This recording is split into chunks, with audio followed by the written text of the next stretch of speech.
नमस्कार दोस्तों, स्वागत है आपका SSC learning point by Singh sir. चलिए आज हम करने जा रहे हैं शिफ्ट टू की किसकी आईसीआर असिस्टेंट का जो पेपर हुआ था उसका। पेपर बहुत अच्छा है, कोई डाउट नहीं है, कैलकुलेटिव पेपर था, लेकिन आप लोगों को सॉल्व करना है। चलिए फिर स्टार्ट करते हैं।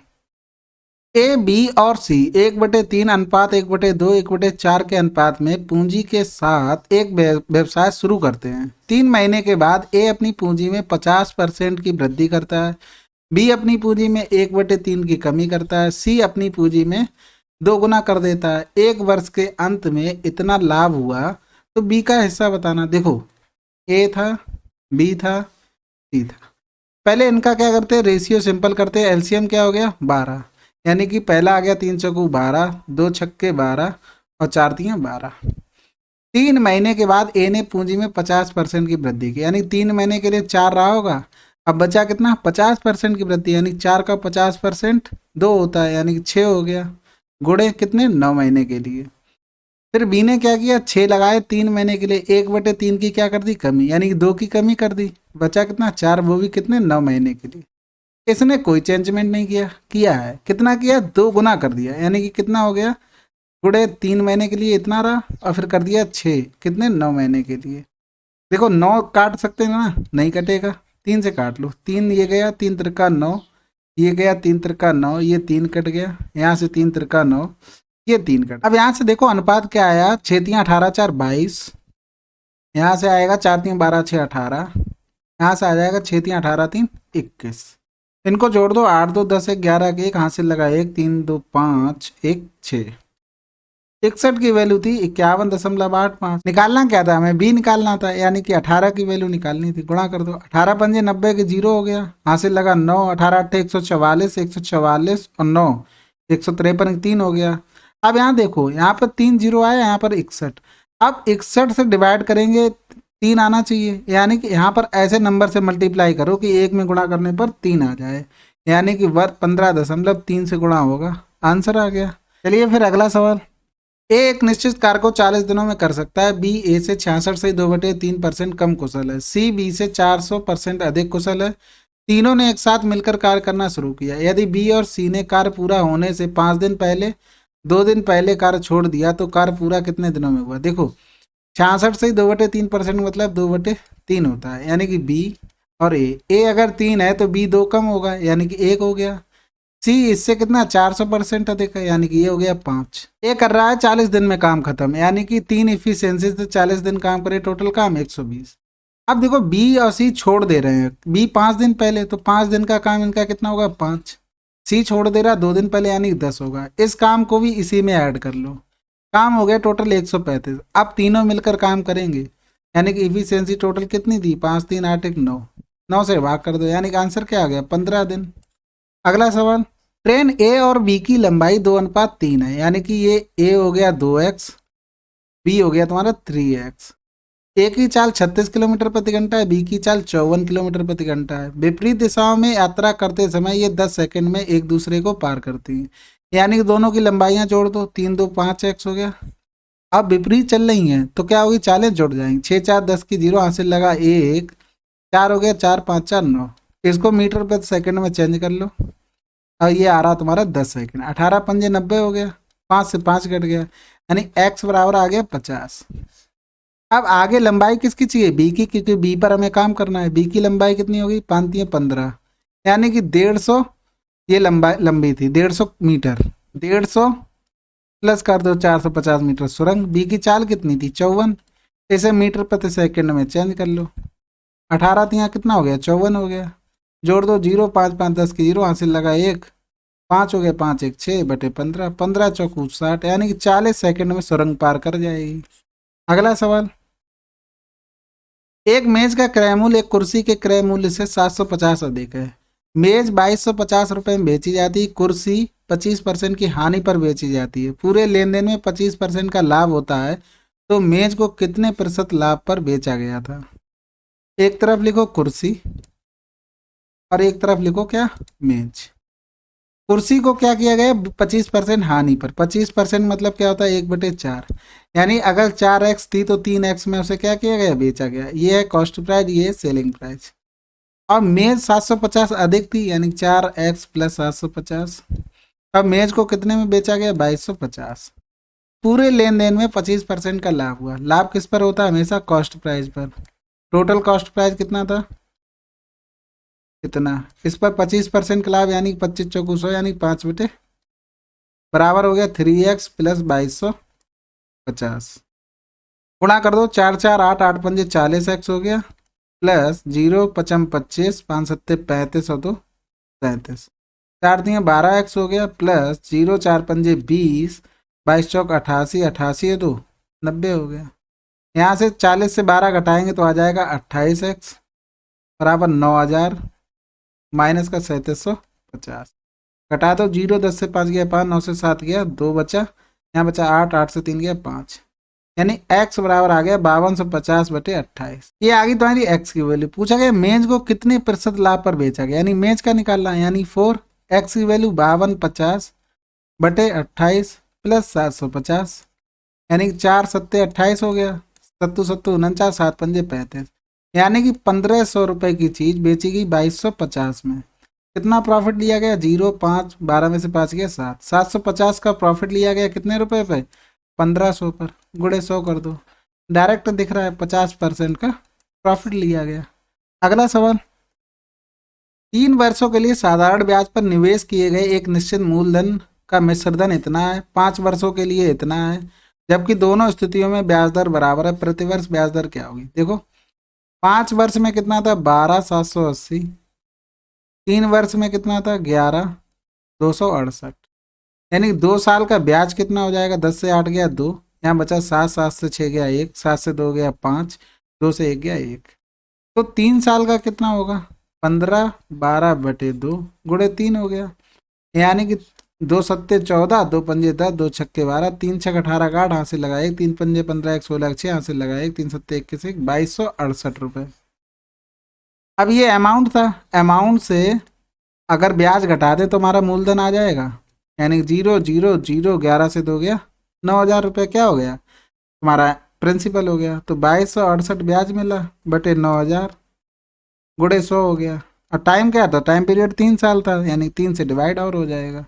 2 0 यहाँ से चले गए, 3 से काट दो, 3 सत्ते 21 हो गया, 3 पंजे 15, 3 छक 18, फिर से 3 से काट दो, 3 दूनी 6 हो गया, बचा कितना? 1, 3 पंजे 15, 3 दूनी 6, यहाँ हो गया 3 तिरका 9, 3 एकम 3, 3 अट्ठे 24, 3 चौको 12, यानी कि 8.4% रेट आ गई।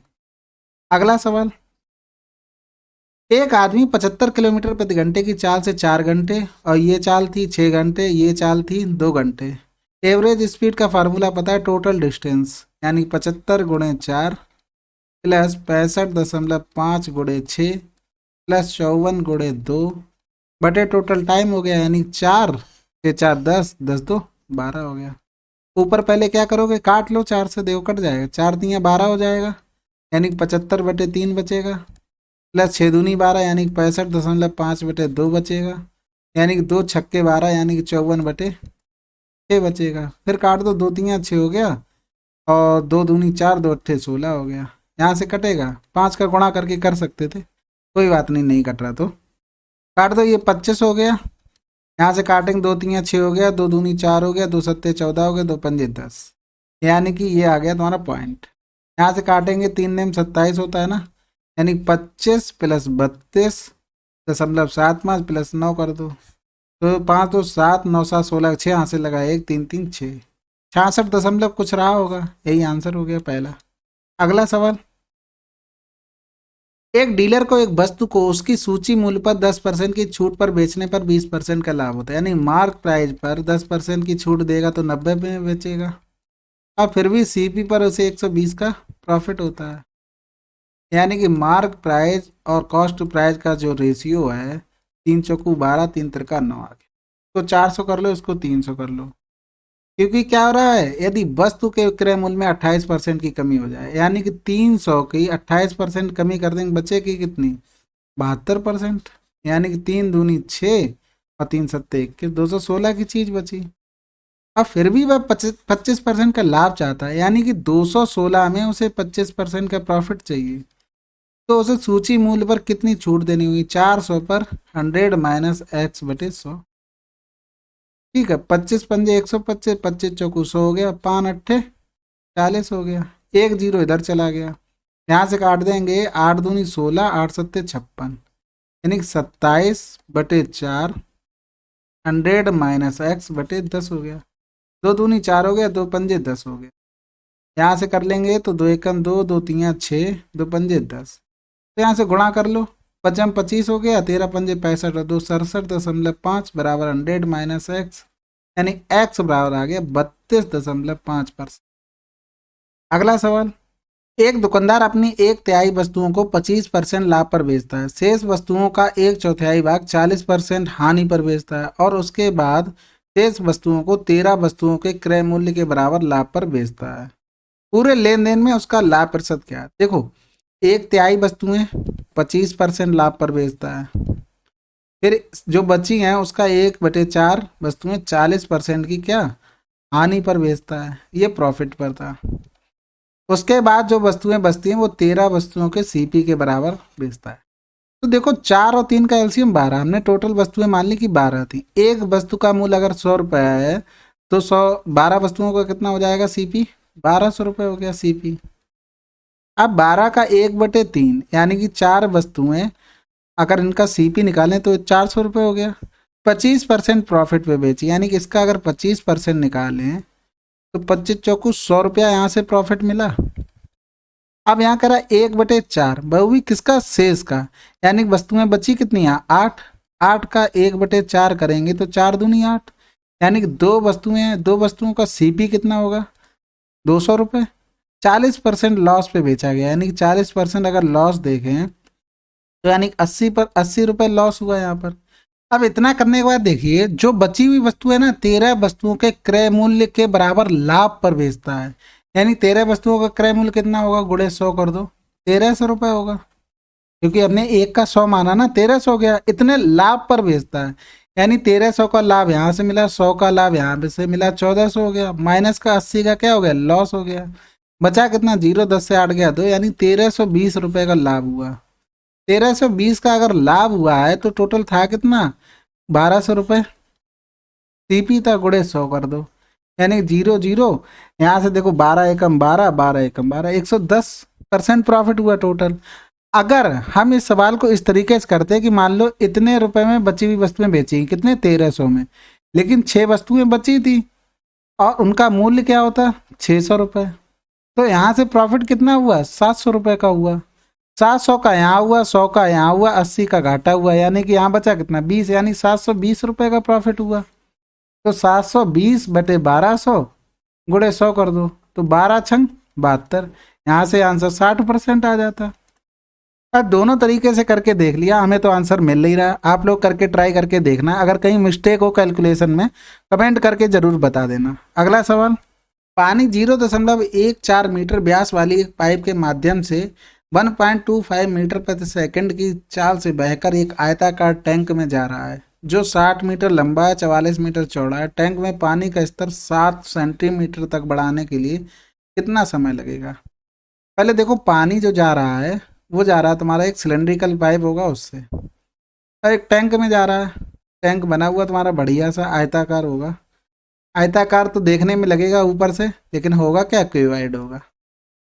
अब इसमें पानी किस तरह में 7 सेंटीमीटर तक बढ़ाना है, यानी कि 7/100 मीटर।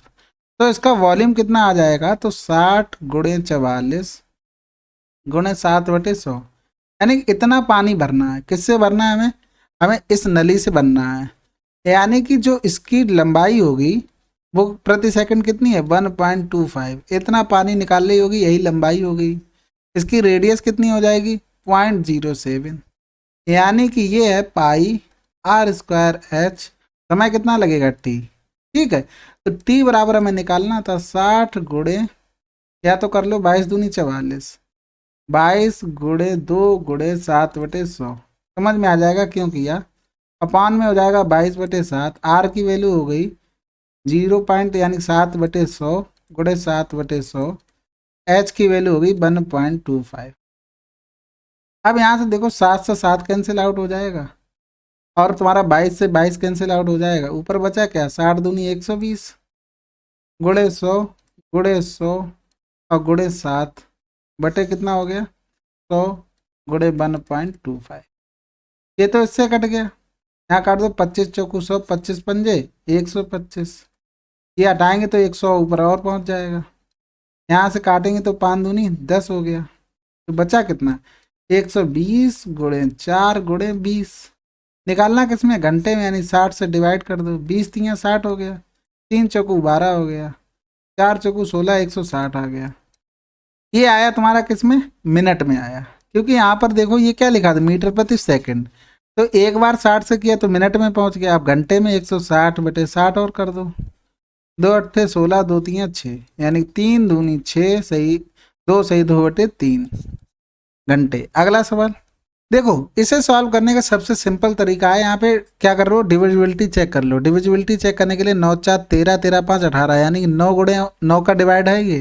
यहाँ देखो 5 2 7 नहीं है, 8 2 10, 10 3 13, 13 5 18, यहाँ भी 9 का डिवाइड है। अब नीचे अगर 9 नहीं मिल रहा होगा तो 9 की डिविजिबिलिटी चेक करके हम आंसर लगा देंगे। देखो 4 1 5 हो रहा है, यहाँ 7 1 8 हो रहा है, 8 4 12, 12 3 15 हो रहा है, 4 1 5, यानी कि 9 की डिविजिबिलिटी नीचे बिल्कुल नहीं है, ऊपर है केवल 9। तो देख लो 9 से 5 3 8 1 9 आंसर हो गया। 4 1 5 नहीं होगा, 5 2 7 1 8 नहीं होगा, 2 1 3 नहीं होगा। सिंपल है। अगला सवाल, एक त्रिभुजाकार पार्क की भुजाएं 100 मीटर 156 मीटर 224 मीटर है। इसका क्षेत्रफल एक आयताकार मैदान के क्षेत्रफल के बराबर है जिसकी भुजाएं इतनी है। आयताकार मैदान के चारों ओर 25.50 प्रति मीटर की दर से बाड़ लगाने की लागत क्या होगी। दोनों का एरिया कर दो बराबर। इसका एरिया कैसे निकलेगा, त्रिभुज का हीरोज फार्मूला से, यानी कि S minus S minus B S minus C बराबर क्या होगा एल इंटू, जहाँ तुम्हारी एल क्या है 21x है और तुम्हारी बी क्या है 20x है। अब यहाँ हीरोज फार्मूला यानी एस बराबर क्या होगा, पेरीमीटर का हाफ होगा। जोड़ दो 6 4 10 की 0, यहाँ से लगा 1, 6 हो गया, 6 2 8 हो गया, तो 2 1 3 1 4 हो गया, बटे 2 कर दो, यानी 2 दूनी 4 2 चौकू 8, 240 आ गया। यस 240 से 100 गया, 140 बचा। 240 से 156 माइनस कर दो और 240 से 24 माइनस कर दो। जब यहाँ सॉल्व करेंगे 240 गुणे 140, 10 से 6 गया 4 बचा, यहाँ बचा कितना 3, 13 से 5 गया 8 बचा, यहाँ बचा कितना 10 से 4 गया 6, 3 से 2 गया 1। 16 का तो ये देखो पूरा रोड में है, यहाँ लिख सकते क्या 62 84, यहाँ लिख सकते 7 दूनी 14। पहले देखो 16 का 4 बार आ गया, 2 जीरो थे तो 1 जीरो बाहर आ गया। यहाँ देखो 2 7 थे 7 बार आ गया। यहाँ देखो 12 दूनी 24, 1 24 1 24 बार आ गया। अब इसका बराबर किसके होगा 21x इंटू 20x, तो यहाँ से काट दो, पंजे 20 हो गया, और कुछ कटेगा 7 से कट जाएगा, 7 तियाँ 21 हो गया, 5 दूनी 10 हो गया, 3 अट्ठे 24 हो गया, 8 दूनी 16 हो गया, 16 बराबर एक्स स्क्वायर, दोनों का रूट ले लो, एक्स बराबर कितना आ गया 4 आ गया। अब यहाँ देखो भुजाएं कितनी हो गई 21 चौक 84 हो गई और 20 चौकू 80 हो गई। इसका पेरीमीटर कितना होगा, दोनों को जोड़ के 2 का गुणा कर दो, तो ये 4 8 8 16 गुणे 2, और कितने खर्चा आ रहा 25.50 बटे 100 कर दो। तो यहाँ देखो 25 से कम 25, 25 दूनी 50, 25 चौकू 100 हो गया, 2 दूनी 4 हो गया, यहाँ से काटेंगे 2 अट्ठे 16, 2 दूनी 4, यानी कि 82 गुणे 102 हो गया। यहाँ देखो 10 अट्ठे 80 तो हो रहा ना, पूरा पूरा होता फिर भी 8 के बराबर पहुंच जाता, ये तो आंसर होंगे ही नहीं। ये थोड़ा समझदारी होनी चाहिए, आप लोग प्रैक्टिस कीजिए, प्रैक्टिस में धीरे धीरे सब आ जाता है, कुछ नहीं बचता है। अगला सवाल देखो, ये लंबा चौड़ा दिया गया है, इसमें के की वैल्यू निकालनी है। देखो इसको अलग अलग सॉल्व कर लो, बाद में प्रैक्टिस होती जाए तो कर सकते। देखो पहले इतने पार्ट को हम सॉल्व करते हैं। यहाँ लिख लो cos square theta plus sine square theta का होल क्यूब बराबर क्या होगा, साइन की पावर क्यूब हो जाएगा प्लस कॉस की पावर 6 थीटा हो जाएगा, प्लस का क्या होता है 3ab होता है, यानी 3 कॉस स्क्वायर थीटा और साइन स्क्वायर थीटा, ब्रैकेट में हो जाएगा sign square theta plus cos square theta. ये तो तुम्हारा बन हो गया, तो बन बराबर साइन की पावर 6 थीटा प्लस कॉस की पावर 6 थीटा, ये प्लस हो जाएगा 3 cos square theta sine square theta. अब यहाँ देखो, यहाँ लिख सकते हैं 1 - 3 cos square theta sine square theta बराबर क्या हो गया, साइन की पावर 6 थीटा प्लस कॉस की पावर 6 थीटा। ये नोट करके लिख लो कॉपी में, ये रिजल्ट याद कर लो, ये पूछा जा चुका पहले भी। तो कॉपी में एकदम नोट कर लो, उसे बार बार रिवाइज करना, आपके दिमाग में एकदम स्ट्राइक कर जाएगा। ठीक है, अब यहाँ पर आगे बढ़ते हैं। इसको देखो, इस वाले टर्म को सॉल्व करते हैं। तो लिखते हैं tan square theta plus cot square theta plus का 2। यानी कि यहाँ से अगर लिखेंगे तो ये हो गया तुम्हारा होल स्क्वायर किसका, tan theta plus cot theta का होल स्क्वायर हो गया। जब इसको तोड़ेंगे ना तो यहाँ से आ जाएगा sine theta upon cos theta plus cos theta upon sine theta हो गया, और होल स्क्वायर तो होल स्क्वायर बना रहा। यानी कि अब हम इसको लिख सकते हैं sign square theta plus cos square theta बटे साइन थीटा और कॉस थीटा का होल स्क्वायर। ये तो पूरा हो गया तुम्हारा होल स्क्वायर, यानी कि 1 हो गया। यानी कि यहाँ से आ गया 1 अपॉन साइन स्क्वायर थीटा और कॉस स्क्वायर थीटा। अब देखो थोड़ा इरेज करते हैं, हमको जगह भी चाहिए। देखो जो जो वैल्यू हमने निकाली थी उनका वैल्यू लिख लेते हैं। क्या आई थी,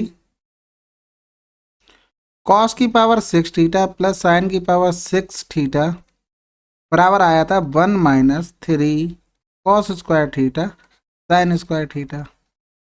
ठीक है, और एक निकाला था हमने tan square theta plus cot square theta plus का 2 बराबर आया तो 1 upon sine square theta cos square theta. अब इसमें ऊपर जो अंश में है ना उसमें पुट करते हैं। देखो 1 - 3 cos square theta sine square theta minus का 1 हो गया। ये तुम्हारी वैल्यू होगी 1 अपॉन साइन स्क्वायर थीटा और कॉस स्क्वायर थीटा प्लस का 2 हो गया। ये 1 से 1 कट जाएगा, ये इससे कट जाएगा, और 3 से 2 जाएगा, माइनस का 1 आ जाएगा। यानी कि जो ऊपर वाला टर्म है वो तुम्हारा पूरा आ गया माइनस का 1। देखो अब हर को सॉल्व करते हैं, बहुत सिंपल है। देखो हमें पता है sec square theta minus tan square theta बराबर 1 होता है। ये हो गया ए स्क्वायर माइनस का बी स्क्वायर होता है ये। तो यहाँ लिख सकते हैं सेक थीटा माइनस का टेन थीटा और सेक थीटा प्लस का टेन थीटा बराबर 1 हो गया। यानी कि sec theta plus tan theta बराबर क्या हो गया, 1 अपॉन सेक थीटा माइनस का टेन थीटा। अब नीचे हर में क्या करते हैं, पुट करते हैं। देखो sec theta plus tan theta की जगह हम क्या लिख सकते हैं, 1 अपॉन सेक थीटा माइनस का टेन थीटा लिख सकते हैं।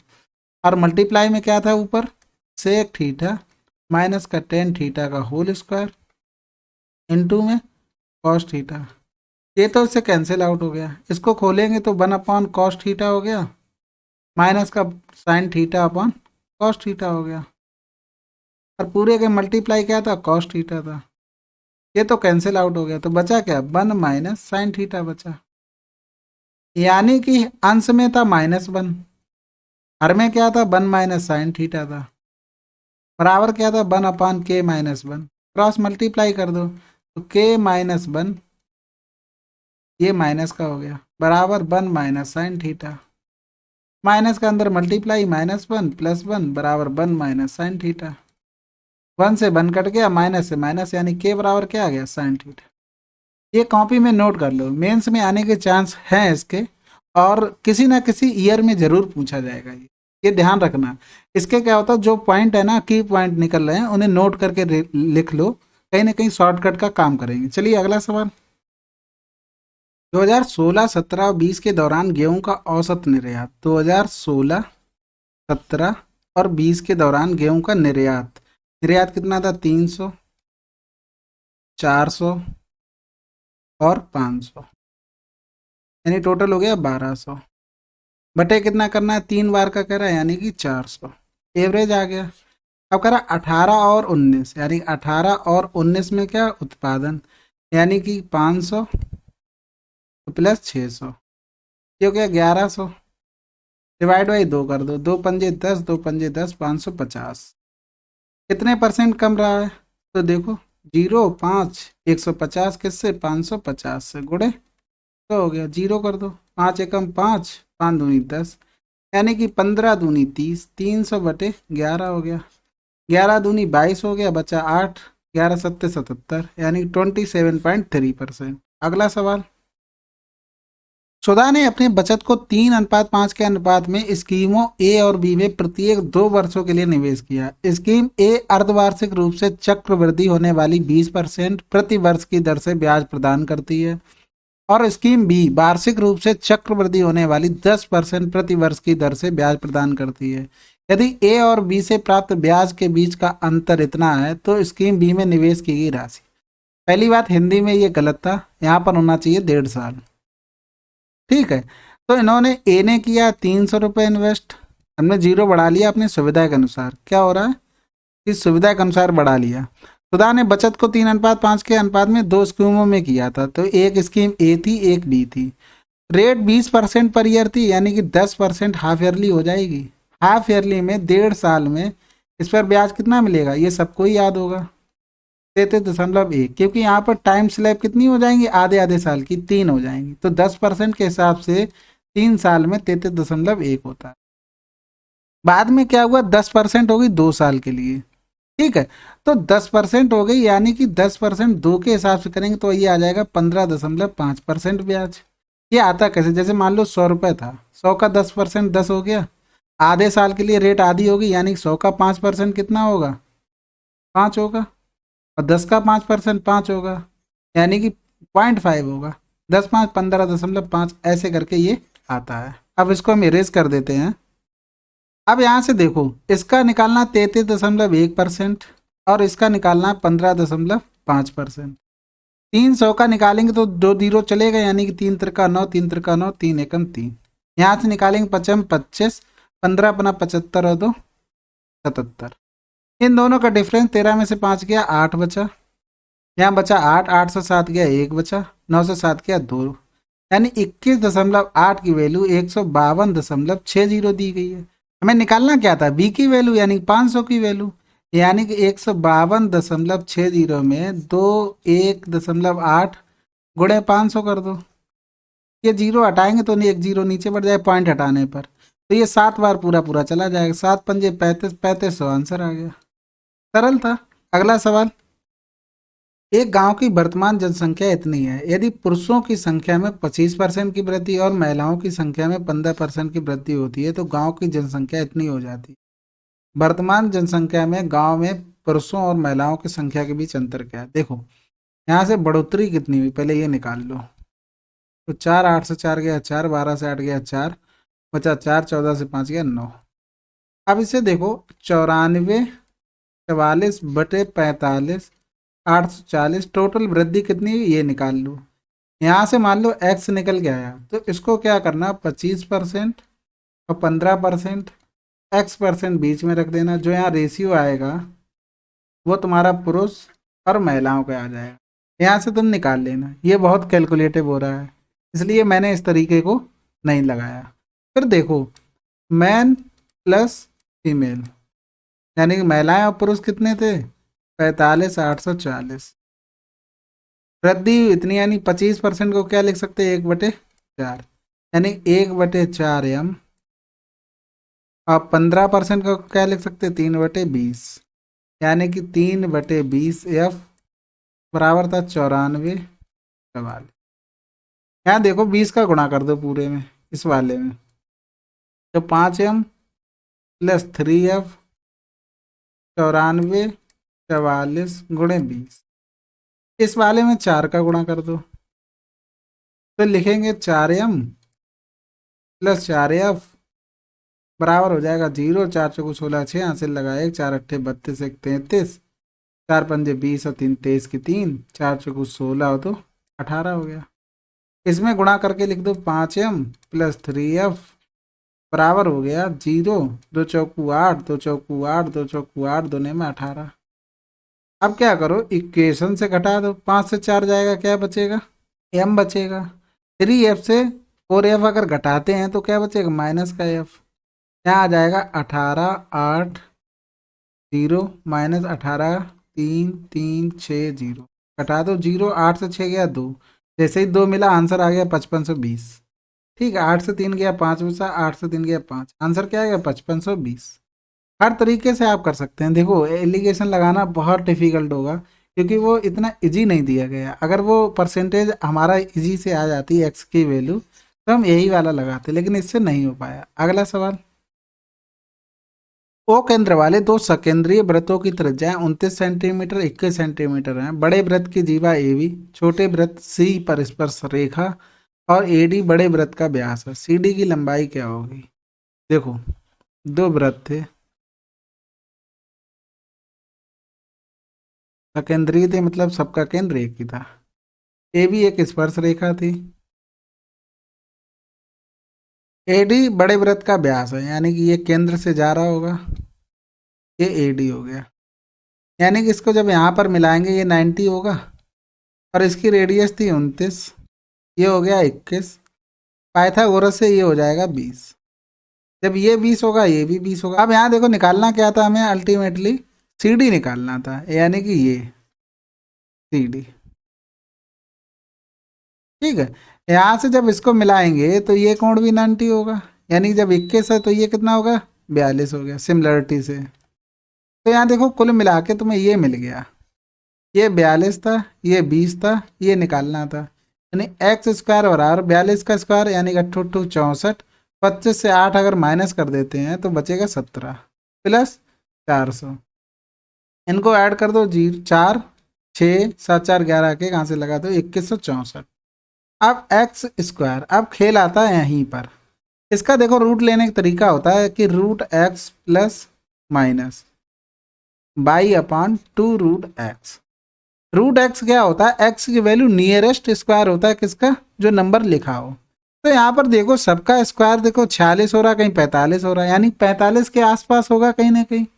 तो 45 का स्क्वायर हम निकाल सकते हैं क्योंकि 50 के नियर है। 50 के नियर नंबर का स्क्वायर देखो 45 है। कितना ज्यादा कम हो रहा है 5, यानी 25 लिख दो। अब 25 से जितना कम हो रहा है उतना 25 से कम करके लिख दो, यानी 20। यानी कि ये हो गया 20 25 और 21 64 से घटा दो, 14 से 5 गया 9 बचा। यहाँ कितना बचा 5, 5 से 2 गया 3, 139।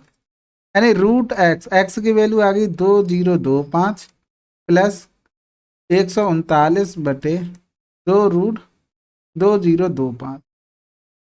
अब यहाँ देखो इसे लिख सकते हैं क्या, 45 प्लस 139 बटे 2 गुणे 45।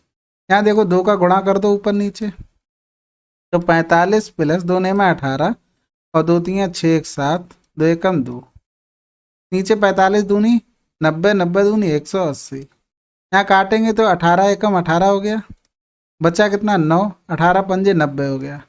यानी कि ये लगभग लगभग 1.5 के आसपास आ गया तुम्हारा। तो 45 प्लस 1.5 यानी कि कितना आ गया 46.5 आंसर आ गया। तो मेन खेल था इसका। अब माइनस यहाँ कब यूज करते हैं, जब मान लो अगर हमने 46 का स्क्वायर लिया होता माइनस तब कुछ संख्या लिखते, तब जैसा यहाँ पर साइन हो, जैसे हमने लिखा है 2025 प्लस 139, तो साइन प्लस का है तो यहाँ पर प्लस का रहेगा। अगर बड़ी संख्या लिखते तो माइनस लिखते तो माइनस का। ठीक है, अगला सवाल देखो 800 रुपये का अंकित मूल्य था, उस पर इतनी छूट देने के बाद ये इतने का हो गया, यानी 800 पर 10% छूट यानी 90 की, एक्स परसेंट यानी 100 माइनस एक्स बटे 100, 12% यानी कि ये हो गया तुम्हारा 88/100 बराबर हो गया 538.56। 11 8 88, 11 चौक 44 हो गया, बचा कितना 9, 11 8 88 10 बचा, 11 9 99 6 बचा, 11 छक्का 66। फिर कट जाएगा 8 से, 8 छंग 48, 8 एकम 8, 8 दूनी 16। यानी यहाँ से आ गया 6 1 2 गुणे 100 गुणे 100 बटे 90 गुणे 800।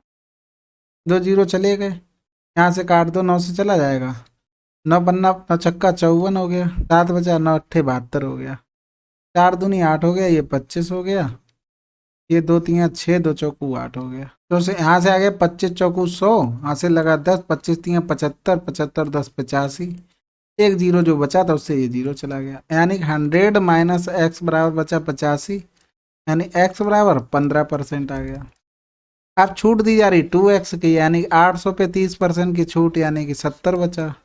8 सत्ते 56, 560 आंसर आ गया। अगला सवाल देखो, इस टाइप का सवाल करा ही चुके हैं। ए प्लस बी प्लस सी क्या होगा? 0 होगा, यानी 11x प्लस 8 प्लस का 2 माइनस एक्स माइनस का 3 2x माइनस 5 बराबर 0 हो गया। तो 11x 8 तो 10 हो गया, माइनस का x माइनस का 3 दूनी 6x प्लस का 15 हो गया बराबर 0 हो गया। तो 6 एक 7 हो गया, यानी 4x बचा, और 15 10 25 हो गया, माइनस का 25 हो गया। x बराबर कितना आ गया? माइनस का 25/4 रख दो ब्रैकेट में। 625/4 चौको 16 माइनस का 36। यहाँ लिख सकते हैं 625 माइनस 16 छक्का 96 की 6 हासिल लगा 9, 16 3 48 और 9 57 हो गया बटे 16 हो गया। 15 से 6 गया 9 बचा, यहाँ बचा कितना? 1, 11 से 7 गया 4 बचा बटे 16 हो गया। अंडर रूट ले लो तो 7/4 आंसर आ गया। अगला सवाल देखो, Q बराबर 2.4, P बराबर 1.5, P Q के वर्ग के व्युत्क्रमानुपाती, P Q के वर्ग के व्युत्क्रमानुपाती, यानी कि इसको लिख सकते हैं P बराबर K/Q²। P की वैल्यू क्या है? 1.5, Q स्क्वायर की वैल्यू 2.4 इंटू 2.4। तो देखो P बराबर 6 रख दो, K की वैल्यू होगी 1.5 इंटू 2.4 इंटू 2.4 बटे Q²। ठीक है, क्यू की वैल्यू निकालनी थी। यहाँ देखो पॉइंट उठाया 0 उड़ाया, 15 चौकू 60 हो गया, यानी Q² बराबर आ गया 2.4 इंटू 2.4/4। दोनों का रूट ले लो तो 2.4/2 हो गया, यानी Q बराबर 1.2 हो गया।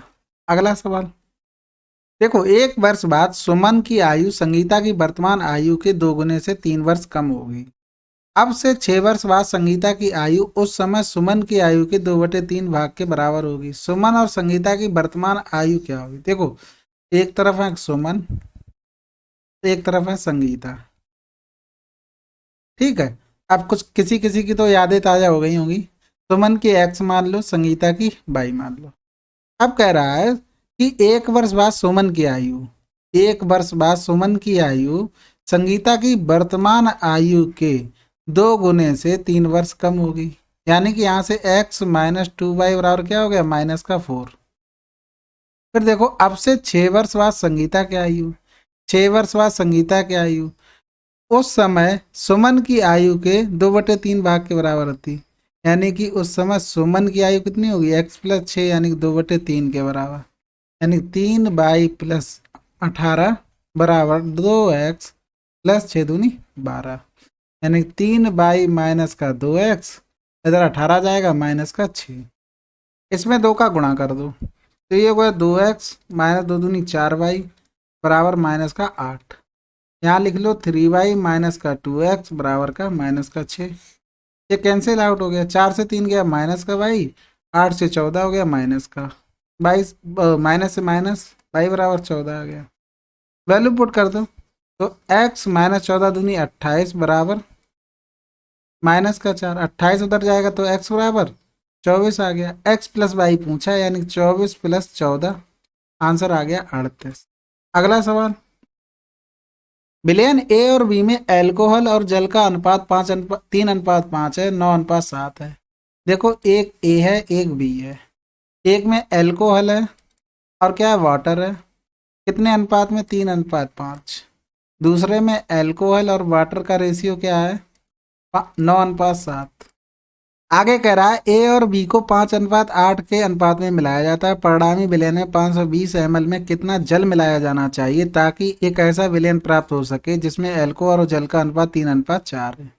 देखो, ए का लिया गया 5 भाग, इसमें अगर हम निकालते हैं कि एल्कोहल कितना होगा तो 8 से डिवाइड गुणे 3, ये आ गया एल्कोहल। अगर इसी में पानी निकालते तो 5/8 गुणे 5 हो गया, ये हो गया वाटर। इसका लिया था हमने कितना? 8, तो 8 हो गया टोटल। 9 7 16 से डिवाइड किया, ये 9, ये आ गया एल्कोहल। इसमें पानी निकालते तो 8/16 गुणे कर दो 7, ये आ गया वाटर। एल्कोहल से एल्कोहल जोड़ दो, यानी कि इन दोनों को जोड़ दो और वाटर को तो रेशियो नया आ जाएगा, यानी कि 5/8 15/8 कर लो, प्लस का 8 दूनी 16 हो गया, तो 9/2 हो जाएगा। ये हो गया तुम्हारा एल्कोहल। वाटर कितना हो जाएगा, 5/8 यानी 25/8, प्लस का 8 दूनी 16 यानी 7/2। यहाँ से एलसीएम लेंगे, 8 एलसीएम यानी 15, 2 चौकू 8, 9 चौक 36। यहाँ हो गया 8 एलसीएम यानी 25, 2 चौकू 8 यानी कि 7 चौक 28। 6 5 11 के एक हासिल लगा, 1 2 3 2 5 हो गया। 8 5 13 3 हासिल लगा, 1 3 3 2 5। यानी कि जो परिणामी अनुपात है 51:53 है। नया कितना चाहिए, 3:4। और मिलाया क्या जा रहा, पानी। यानी कि एल्कोहल में तो छेड़छाड़ की नहीं किसी ने, तो एल्कोहल बराबर कर लो, 17 का गुणा कर लो, तो नया रेशियो आ गया 17 3 51, 17 चौको 68। पानी कितना मिलाया गया यहाँ से देख लो, 15 लीटर मिलाया गया।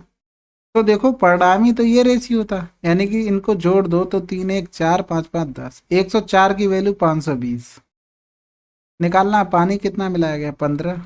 यहाँ से देखो 2 दूनी 4, 2 बार चला जाएगा, ऊपर 2 पंजे 10 हो जाएगा, 15 पना 75 ml पानी मिलाया गया होगा। अगला सवाल कह रहा है यदि 2017 20 21 कंपनी द्वारा प्राप्त आय 210 करोड़ 216 करोड़ 279 करोड़ थी, तो 2017 में कंपनी का व्यय 2020 और 2021 में हुए कुल लाभ का कितना परसेंट है।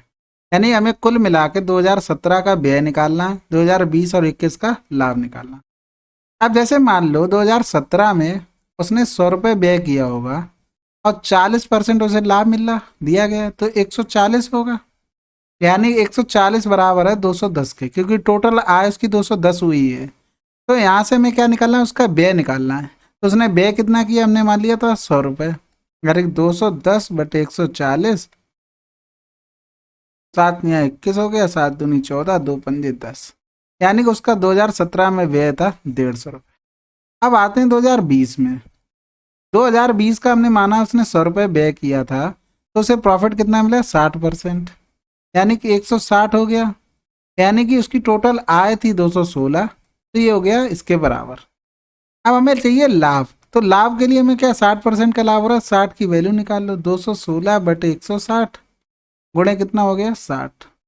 तो ये 0 से 0, 2 3 6 हो गया, 2 8 16 हो गया, 8 1 8, 8 दूनी 16, 8 7 56, 27 3 81 का लाभ हो गया।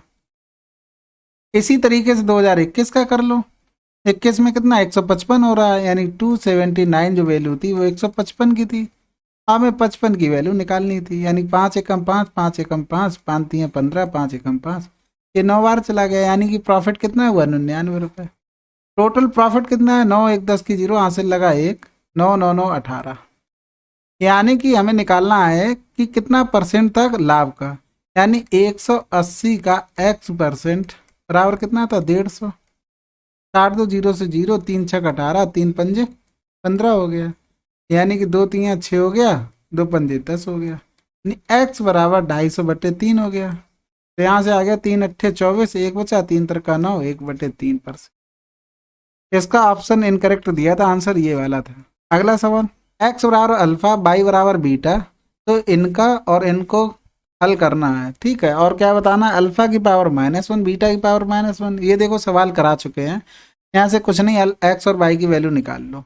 तो देखो y -2x हो जाएगा, इधर जाता तो माइनस का 1 हो जाता, मल्टीप्लाई कर दो, -2xy हो जाएगा।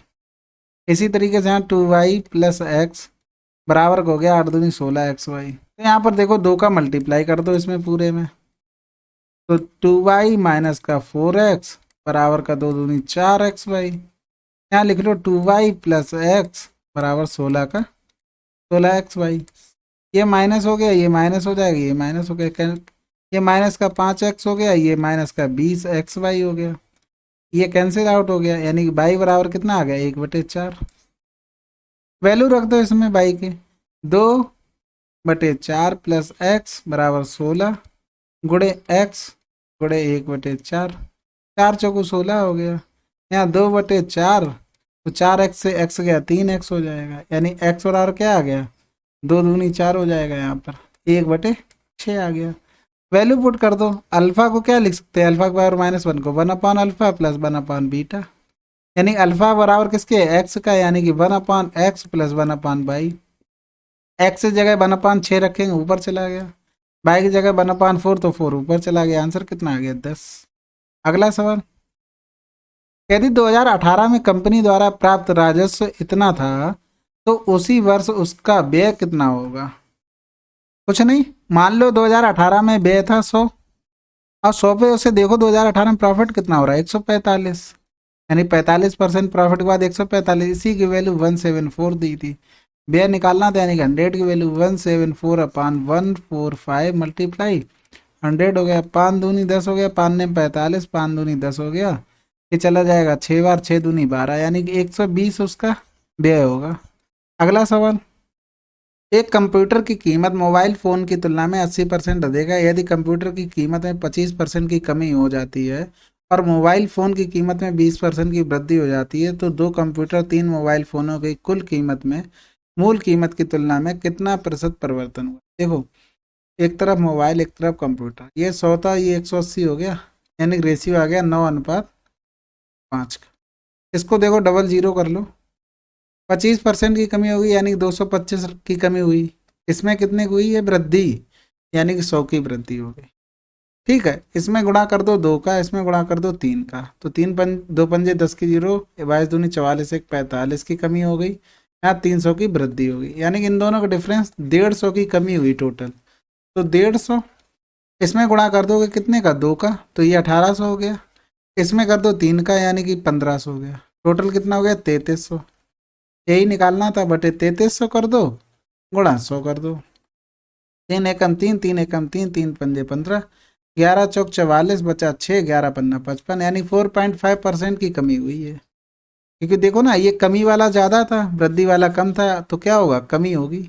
अगला सवाल, ये देखो सिर्फ 2 के 25 सवाल हमने कर लिए हैं। ये भी खतरनाक पेपर था, कैलकुलेशन से भरा हुआ। आपको मज़ा आया होगा, एकदम मस्ती में सवाल हो रहे हैं ना। अब तो बहुत अच्छा लग रहा है ना, ऐसा ही पेपर आना चाहिए, बिल्कुल आना चाहिए। अब फिर क्या होगा, आपका परसेंटेज डाउन हो जाएगा सक्सेस वाले का, जैसे 50% पे आ जाएगी। पेपर में अगर 50 से 60% नंबर लाते ना तो एकदम आप राजा बन के रहेंगे। चलिए फिर मिलते हैं अगले वीडियो में, तब तक के लिए पढ़ते रहिए। जय हिंद, जय भारत।